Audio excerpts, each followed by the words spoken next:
திண்டுக்கல் மாவட்ட ஆட்சியர் அலுவலக வளாகத்தில் 18 அம்ச கோரிக்கைகளை வலியுறுத்தி தமிழ்நாடு நில அளவை அலுவலர்கள் சார்பில் காத்திருப்பு போராட்டம் நடைபெற்றது. தமிழ்நாடு நில அளவை அலுவலர்கள் ஒன்றிப்பு சார்பில் மாவட்ட தலைவர் வினோத் பாலு தலைமையில் நடைபெற்ற இந்த காத்திருப்பு போராட்டத்தில் 100க்கும் மேற்பட்டோர் கலந்து கொண்டு கண்டன கோஷங்களை எழுப்பினர். எங்களது பணிப்பளு மற்றும் தரமிறக்கப்பட்ட பதவிகள் மற்றும் ஊதிய முரண்பாடு, புற ஆதார முறையில் மற்றும் ஒப்பந்த முறையில் பணியாளர்களை எடுப்பது, இதெல்லாம் தவிர்க்க வேண்டி அரசுக்கு 18 அம்ச கோரிக்கைகளை முன்வைத்துள்ளோம். எங்களது கடந்த பிரச்சாரங்களிலும் கூட்ட இயக்கங்களிலும் அரசு முன்வந்து எந்த ஒரு தீர்வும் எட்டப்படாத காரணத்தினால் இந்த காலவரையற்ற போராட்டம் 18/11/2025 முதல் நடைபெற்றுக் கொண்டுள்ளது. அதன் ஒரு கட்டமாக காத்திருப்பு இயக்கம் இன்று நடைபெறுகிறது. கிருஷ்ணகிரி மாவட்டம் போச்சம்பள்ளி சிப்காட் பகுதியில் இயங்கி வரும் காலனி தயாரிக்கும் நிறுவனத்தில் ஆள் சேர்ப்பு முகாம் நடைபெற்றது. ஏராளமான பெண்கள் மற்றும் ஆண்கள் கலந்து கொண்டு இந்த முகாமில் விண்ணப்பித்த நிலையில் முன்னெச்சரிக்கை நடவடிக்கையாக போச்சம்பள்ளியில் போலீசார் பாதுகாப்பு பணியில் ஈடுபட்டுள்ளனர். திருவாரூர் நகராட்சிக்குட்பட்ட தென்றல் நகர் உள்ளிட்ட பகுதிகளில் வீடுகளை சூழ்ந்த மழைநீரால் பொதுமக்கள் அவதி அடைந்துள்ள நிலையில் மழைநீர் வடிகால் கால்வாயை சீரமைத்து குடியிருப்புகளில் மழைநீர் சூழாத வண்ணம் நடவடிக்கை எடுக்க பொதுமக்கள் கோரிக்கை வைத்துள்ளனர். விஷ ஜந்துக்களால் அச்சுறுத்தல் இருப்பதாகவும் மழைநீர் வீட்டை சுற்றி நிற்பதால் கொசுத்தொல்லை மற்றும் நோய் தொற்று அபாயம் ஏற்பட்டுள்ளதாகவும் பொதுமக்கள் குற்றம் சாட்டியுள்ளனர். வீடுகளை சுற்றி வெறும் தண்ணீர் சூழ்ந்து நிற்கின்றது. அதில் விஜய ஜந்துக்கள், பாம்புகள் இதெல்லாம் வந்து போய்கிட்டு போச்சு. வருவதற்கான சரியான வழித்தடங்களும் இல்லாமல் வருகிறார்கள், வந்து பார்க்கிறார்கள், வந்து ஏதாவது செய்கிறோம் என்று சொல்கிறார்கள், அதோடு போய்விடுகிறார்கள். எந்த நடவடிக்கையும் இது வரைக்கும் எடுக்கவில்லை. மிகுந்த சிரமத்திற்கு உள்ளாகி இருக்கிறோம். இதற்கு தகுந்த நடவடிக்கை எடுக்குமாறு தாழ்வுடன் கேட்டுக்கொள்கிறோம். திருவாரூரில் உள்ள தெற்கு வீதியில் செயற்பட்டு வரும் சலூன் கடையில் ஜெனரேட்டர் மூலம் தீ விபத்து ஏற்பட்டதால் பரபரப்பு ஏற்பட்டது. விபத்தின் போது தக்க சமயத்தில் தீயணைப்பு வீரர்கள் தீயை அணைத்ததாலும் சலூன் ஊழியர்கள் கடையில் இருந்து வெளியேறியதாலும் அதிர்ஷ்டவசமாக உயிரிழப்பு தவிர்க்கப்பட்ட நிலையில் இந்த சம்பவம் குறித்து திருவாரூர் நகர காவல் நிலைய போலீசார் வழக்கு பதிவு செய்து விசாரணை மேற்கொண்டு வருகின்றனர். சிவகங்கை மாவட்டம் காரைக்குடி அருகே தென் திருப்பதி என அழைக்கப்படும் அரியக்குடி திருவேங்கட முடையான் கோவிலில் தேமுதிக பொதுச் செயலாளர் பிரேமலதா சாமி தரிசனம் செய்தார். தொடர்ந்து திருப்பத்தூர் அருகே உள்ள உலக புகழ்பெற்ற பிள்ளையார்பட்டி விநாயகர் கோவிலிலும் தரிசனம் செய்தார். அவருடன் தேமுதிக மாநில பொருளாளர் சுதீஷ் உள்ளிட்டோர் இருந்தனர். சேலம் மாவட்டம் ஓமலூர் அருகே காளியம்மன் கோயிலில் ஸ்வீடன் நாட்டை சேர்ந்தவர்கள் சாமி தரிசனம் செய்தனர். ஓமலூர் வட்டாரத்தில் ஜவுளி ஏற்றுமதிக்காக வந்தவர்கள் ஊமை கவுண்டம்பட்டியில் உள்ள பிரசித்தி பெற்ற காளியம்மன் கோயிலை பார்வையிட்டு அங்கே ஒரே கல்லால் செய்யப்பட்ட 18 அடி உயர காளியம்மன் சிலையை பார்த்து வியப்படைந்தனர். சேலம் மாவட்டம் ஓமலூர் அருகே எட்டிக்குட்டப்பட்டி ஊராட்சியில் போலீஸ் பாதுகாப்புடன் 10 ரூபாய் இயக்க நிர்வாகிகள் ஊராட்சி ஆவணங்களை ஆய்வு செய்ததில் கோடிக்கணக்கில் முறைகேடு இருப்பதாக புகார் எழுந்துள்ளது. சம்பந்தப்பட்ட ஊராட்சியில் பல்வேறு முறைகேடுகள், மோசடிகள் நடந்துள்ளதாகவும் புகார் வைக்கப்பட்ட நிலையில் ஆய்வில் மோசடிகள் கண்டெடுக்கப்பட்ட நிலையில் துறை சார்ந்த அதிகாரிகள் மீது உரிய நடவடிக்கை மேற்கொள்ள வேண்டும் என கோரிக்கை எழுந்துள்ளது. சேலம் மாவட்டம் ஓமலூர் அருகே திமிரிக்கோட்டையில் ரூபாய் 13.5 லட்சத்தில் கட்டி முடிக்கப்பட்டு பொதுமக்கள் கோரிக்கையை ஏற்று ஓராண்டுக்கு பிறகு ரேஷன் கடை திறக்கப்பட்டது. நிகழ்வில் அதிமுக முன்னாள் MP சந்திரசேகரன், ஓமலூர் MLA மணி ஆகியோர் கலந்து கொண்டு புதிய கடையை திறந்து வைத்து பொதுமக்களுக்கு ரேஷன் பொருட்களை வழங்கி பொது விநியோக திட்டத்தை துவங்கி வைத்தனர்.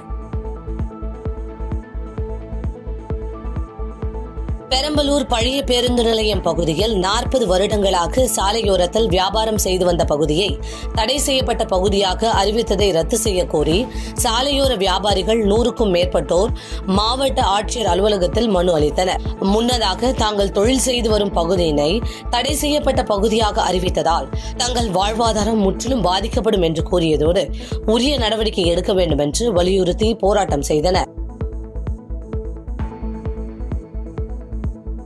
திருவாரூர் மாவட்டத்தில் நவம்பர் 26ஆம் தேதி மிக கனமழை எச்சரிக்கை விடுக்கப்பட்டுள்ள நிலையில் உதவி எண்களை மாவட்ட ஆட்சியின் தலைவர் மோகனச்சந்திரன் அறிவித்துள்ளார். மேலும் மாவட்டத்தில் மொத்தம் 176 பகுதிகளில் வெள்ள பாதிப்பு இருக்கும் என கண்டறியப்பட்டு தொடர் கண்காணிப்பில் வைக்கப்பட்டிருப்பதாகவும் ஆபத்தான நீர்நிலை அருகில் பொதுமக்கள் செல்லாது இருக்க காவல்துறை ரோந்து பணியில் ஈடுபட்டுள்ளதாகவும் மாவட்ட ஆட்சியர் கூறியுள்ளார். காஞ்சிபுரம் மாவட்டம் இளையனார் வேலூர் கிராம ஊராட்சிக்கு உட்பட்ட வள்ளிமேடு, சித்தாத்தூர், இளையனூர், வேலூர் உள்ளிட்ட பகுதிகளில் பள்ளி மாணவ மாணவிகள் உயர்கல்வி கற்க அருகில் உள்ள ஆபத்தான முறையில் செய்யாற்றை கடந்து நெய்யாடிவாக்கம் அரசினர் மேல்நிலைப் பள்ளிக்கு சென்று வருகின்றனர். பள்ளி மாணாக்கர்களின் நலனை கருத்தில் கொண்டு அப்பகுதியில் பள்ளிக்கல்வித்துறை தற்காலிக பள்ளி துவங்க வேண்டும் என்று பெற்றோர் கோரிக்கை வைத்துள்ளனர். உலக மீனவர் தினத்தை முன்னிட்டு கன்னியாகுமரி மாவட்டம் பெரியகாடு கிராமத்தில் மீனவர்கள் சிறப்பு பிரார்த்தனையில் ஈடுபட்டதுடன் படகுகளை அர்ச்சித்து கடல் அன்னைக்கு மலர் தூவி வழிபட்டனர். ஆழ்கடலில் மீன்பிடிக்க சென்று காணாமல் போகும் மீனவர்களை மீட்க ஹெலிகாப்டர் தளம் அமைக்க வேண்டும், புயல் எச்சரிக்கை உள்ளிட்ட பேரிடர் காலங்களில் அவற்றை அறிந்து கொள்ள அதிநவீன கருவிகளை வழங்க வேண்டும் என அரசு முன்வர வேண்டும் எனவும் கோரிக்கை விடுத்தனர். மேலும் மீன்பிடி தடைக்கால நிதியை உயர்த்தி கொடுத்த தமிழக அரசிற்கு நன்றி தெரிவித்தனர். காணாமல் போன மீனவர்களை கண்டுபிடிப்பதற்கு ஹெலிகாப்டர் தளம் அமைப்பதற்கு அதுவும் மத்திய அரசுடைய கட்டுப்பாடு. தொடர்ந்து எங்களை போன்றவர்கள் சட்டமன்றத்தில் குரல் கொடுக்கிறோம். ஆனால் தமிழக அரசு தொடர்ந்து இதை கோரிக்கையாக மத்திய அரசு வைக்கிறது. மத்திய அரசு செவிசாய்க்காத காரணம் இன்னைக்கு வரைக்கும் இது மாதிரியான அந்த திட்டங்கள் கொண்டு வர முடியல. இன்னைக்கு கடல்ல மீன் பிடிச்சு இறந்து போனவங்களுக்கு அவங்களுடைய டெத் சர்டிஃபிகேட், அதாவது இறப்பு சான்றிதழ் கூட 7 வருஷத்துக்கு பிறகுதான் கிடைக்கும். நீலகிரி மாவட்டம் பந்தலூர் அருகே இந்திரா நகர் பகுதியில் வனப்பகுதியில் வீசி செல்லப்பட்ட மருத்துவ கழிவுகளால் வனவிலங்குகள் பாதிக்கும் அபாயம் ஏற்பட்டுள்ளது.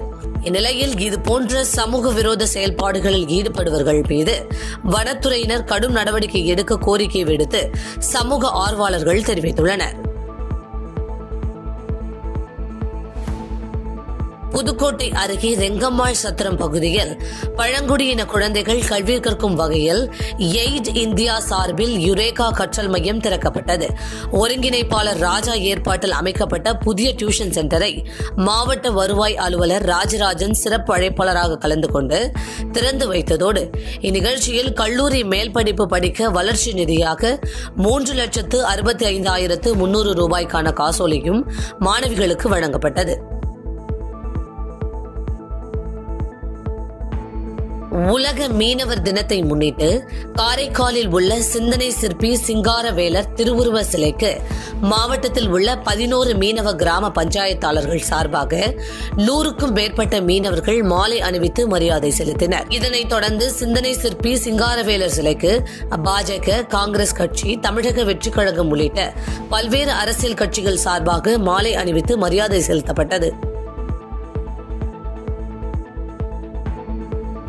உலக மாற்றுத்திறனாளிகள் தினத்தை முன்னிட்டு தர்மபுரி அரசு கலைக்கல்லூரியில் வளாகத்தில் தர்மபுரி மாவட்ட மாற்றுத்திறனாளிகள் நலத்துறை சார்பாக ஓவிய போட்டி, வண்ணத்திறன் கண்காட்சி நடைபெற்றது.